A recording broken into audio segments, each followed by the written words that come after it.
let's get into it. So 3 King Price derbies, you said. Yep, 3 main ones highlighted.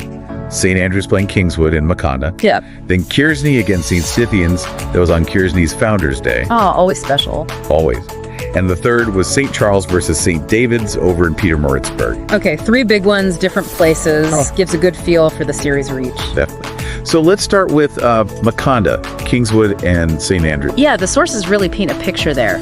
Proper town rivalry. Schools are barely 2 kilometers apart. And the crowd apparently was huge at Kingswood for K-Day. That home advantage, you know. It must have been intense. But the sources also mentioned the Kingswood coach, Devin Barnard, was pretty wary. Said St. Andrews were on a great run of form. Yeah, they'd only lost twice before this to Michael House in Queens, apparently. So Kingswood knew it was going to be tough crowd or no crowd. And St. Andrews started well. They did. Got out to a 17-7 lead by halftime. Looked like they were handling the occasion pretty well. Okay, but then things changed. The sources mention a big shift in the second half. Oh, yeah. Huge swing. Kingswood, spurred on by that home support, just came roaring back. They scored 15 points pretty quickly, around the 50-minute mark. 15 points to St. Andrews 3 in that period. Exactly. Suddenly, Kingswood are leading 22-20, heading into the last 20 minutes. Wow. So the tension must have been palpable. Totally. The reports describe those final minutes as just frantic. Tap and goes, knock-ons, crunching tackles, both sides throwing everything at it. And didn't St. Andrews make a big call? Something about penalties? Right. The sources point this out specifically. St. Andrews apparently turned down a couple of kickable penalties, didn't want the draw, they wanted the win, going for glory. Bold move. High risk, high reward. Very bold. And it nearly didn't pay off. Kingswood's defense was like a brick wall, just 5 meters out from their own line. Time ticking away. Holding on for dear life. Just about. But then, right at the very end, Asante Chiver managed to stretch over. Found a gap, somehow. Got the try. Last minute. Right at the death. An unbelievable finish. That gave St. Andrews the win. Their 3rd K-Day victory since the pandemic break. Incredible drama. And the sources mentioned the pitch invasion. Old boys, students. Yeah, the whole community rushing on. Shows you what these games mean, doesn't it? It's more than just rugby. Absolutely. Okay, from Maconda's chaos to Kearsney. Founders Day against St. Stithians. Always adds pressure. Founders Day. It really does.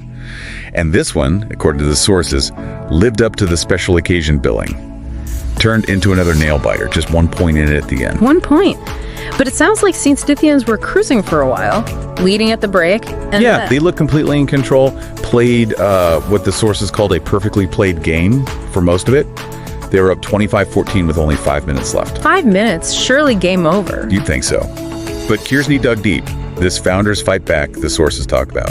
Keanu Williamson, one of their players. He did something special. Bagged a brace. 2 tries right at the end. Incredible timing. 2 tries. Yeah. Okay, that brings them close, but doesn't quite cover an 11-point gap? No, but it brought them within conversion range, and after that second Williamson try, it all came down to the kick. Donnell stepping up. The pressure. It's immense. Founders Day, game on the line, team on a losing streak, and he nails it. The sources highlight that pressure conversion as the moment they snatched the lead. By a single point. Wow. And broke a 4-loss streak, you said, on Founders Day. Couldn't write it better. The reports mention these picturesque scenes afterwards, the whole school singing together. Another one of those powerful moments. Amazing. 2 absolutely thrilling finishes. What about the 3rd derby, St. Charles versus St. David's in Peter Maritzburg? Was that just as close?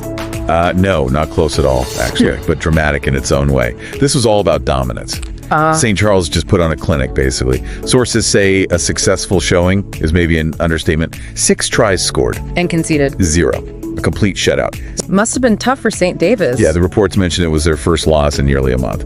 So St. Charles really laid down a marker, showing they're maintaining that flair they've had this season. Right. So beyond those 3 main derbies, the sources touch on some other results too. Any patterns emerging there? Well, there were definitely some other dominant wins noted. Parl Gim putting like over 80 points on sacks again. Ouch. Yeah. And Westfeld hit 50 against Michael House.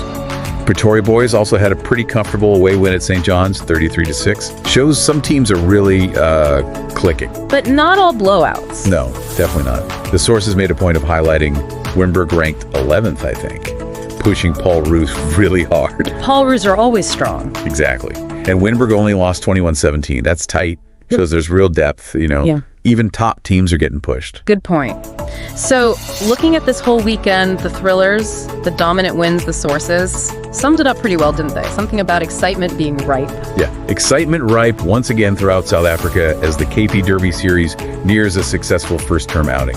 And you totally see why. The common themes are pretty clear.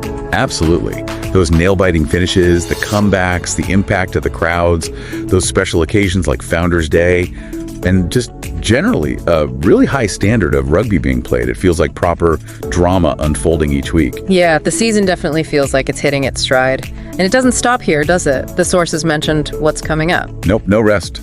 Points towards a double derby in the southern suburbs next week. Sachs versus Berg, and then the big one, Bish Bosh. Yep, more massive rivalries just around the corner. The momentum just keeps rolling. So when you pull back and look at everything from these sources, those incredible finishes, the St. Charles performance, the general buzz, it really does underline something special about Schoolboy Derby rugby, doesn't it? It really does.